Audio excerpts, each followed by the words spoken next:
बिस्मिल्लाहिर्रहमानिर्रहीम। शुरू अल्लाह के नाम से जो बड़ा मेहरबान और निहायत रहम करने वाला है। अस्सलामु अलैकुम, welcome back to my channel. तो कैसे हैं आप सब? उम्मीद करती हूँ आप सब बिल्कुल खैरियत से होंगे और खुश होंगे अपने अपने घरों में। अल्हम्दुलिल्लाह मैं भी ठीक ठाक हूँ। तो आज मैं आप लोगों के लिए मज़ेदार से ये बहुत ही मज़े के नान आलू भरे पराठे लेकर आई हूँ। बहुत ही मज़े के बनेंगे, नान स्टाइल में बनाएंगे। तो यहाँ पर मैंने 2 कप मैदा लिया, उसको छान लिया। नमक ऐड कर रही हूँ, हाफ़ टी स्पून मैंने इसमें नमक ऐड कर दिया। यहाँ पर मैंने 2 चुटकी के बराबर बेकिंग सोडा इसमें ऐड किया है। तो यहाँ पर बेकिंग सोडा ऐड करने के बाद half tea spoon baking powder add कर रही हूँ। इन तमाम चीज़ों को अच्छी तरह से पहले मिक्स कर लेंगे।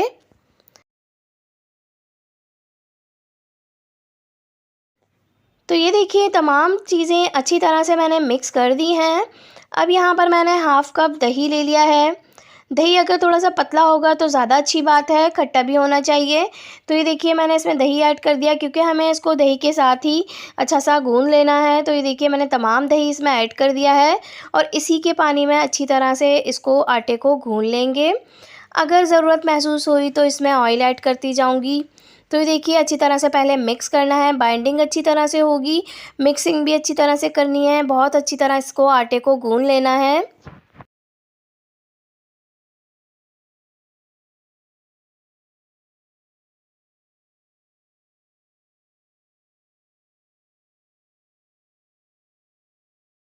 तो ये देखिए यहाँ पर मैं इसको अच्छी तरह से गूँध रही हूँ, पानी मैंने इसमें बिल्कुल भी नहीं ऐड किया है। सिर्फ़ इसमें दही के पानी से और दही से और थोड़ा-सा ज़रूरत पड़ने पर ऑयल ऐड करके इस तरह से मैंने एक हार्ड सी डो रेडी कर ली है। अब इसको अच्छी तरह से यहाँ पर हमें गूँध लेना है ताकि अच्छा-सा मुलायम सा एक आटा डो इसकी तैयार हो जाए।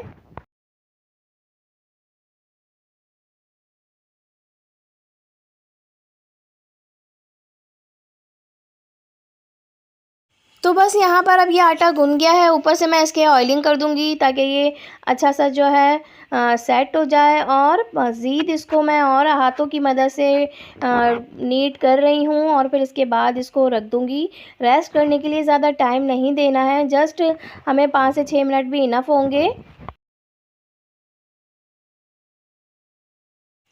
तो यहाँ पर मैंने आलू ले लिए थे, तकरीबन 4 अदद आलू हैं ये।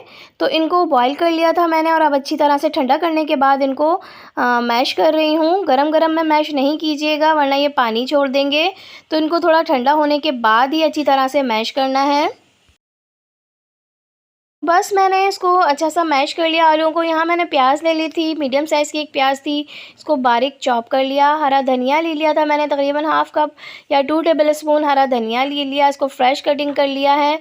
हरी मिर्चें थी, 4 अदद हरी मिर्चें थी, इनको अच्छी तरह से हावन-दस्ते में कूट लिया था, फ्रेशली चॉप भी कर सकते हैं आप। यहाँ पर मैंने कूट के ऐड करी है। नमक ऐड कर रही हूँ, हाफ़ टी स्पून नमक ऐड कर रही हूँ। आप अपने ज़ायके के हिसाब से कम या ज़्यादा नमक रख सकते हैं। यहाँ पर मैंने साबुत धनिया लिया था, कुटा हुआ धनिया है, इसको मैंने अच्छी तरह कूट लिया था और इसमें ऐड कर दिया है। हाफ़ टेबल स्पून धनिया ऐड किया है। अब मैंने half teaspoon red chilli powder add की है। कम या ज़्यादा जितनी आपको मिर्चें पसंद हो आप उतनी रख सकते हैं। तो यहाँ पर मैंने हाफ़ टेबल स्पून ही ऐड की है। हल्दी पाउडर ऐड कर रही हूँ, हाफ़ टी स्पून हल्दी पाउडर ऐड कर रही हूँ। चाट मसाला ऐड किया है मैंने तकरीबन half tea spoon chaat masala इसमें ऐड कर दिया है। तो अब इन तमाम चीज़ों को अच्छी तरह से मिक्स करना है ताकि अच्छी तरह से मसाला एक तैयार हो जाए और तमाम मसाले जो हैं आलूओं के साथ मिक्स हो जाएँ।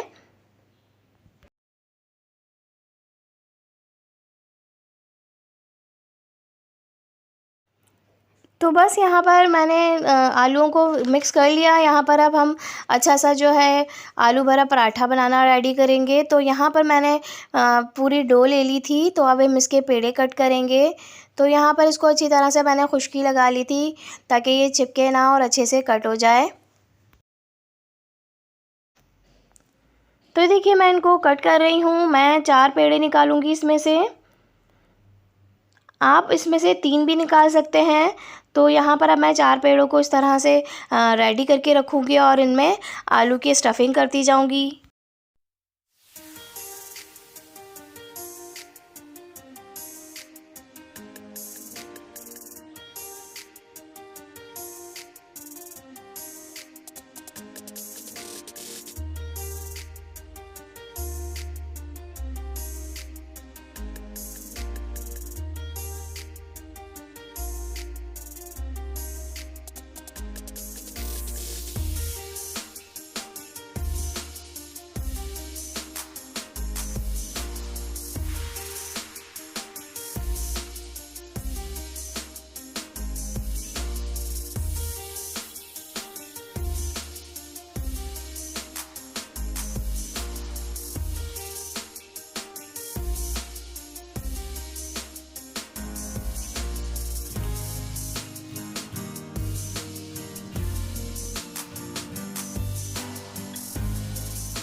तो ये देखिए इसको मैंने हल्के हाथ से बेलना शुरू कर दिया है और अब इसको जो है साइज़ अपने हिसाब से आप सेट कर सकते हैं, जितना मोटा पतला बड़ा आपको जितना पसंद हो आप उतना रख सकते हैं।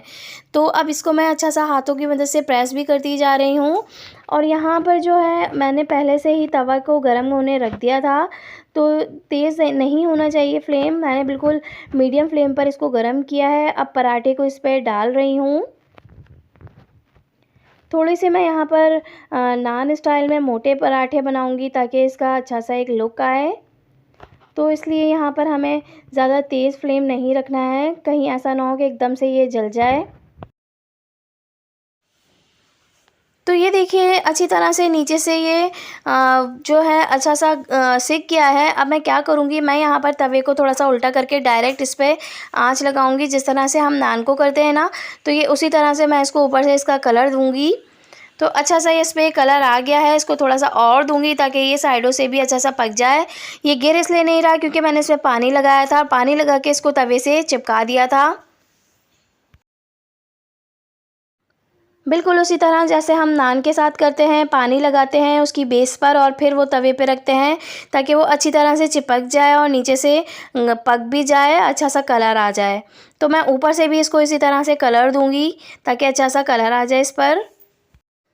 तो ये देखिए नान बहुत अच्छा सा इसका जो है कलर आ गया था और ये इसकी स्टफिंग जो है वो भी अच्छी से पक गई थी, बहुत फूलना शुरू हो गया था ये।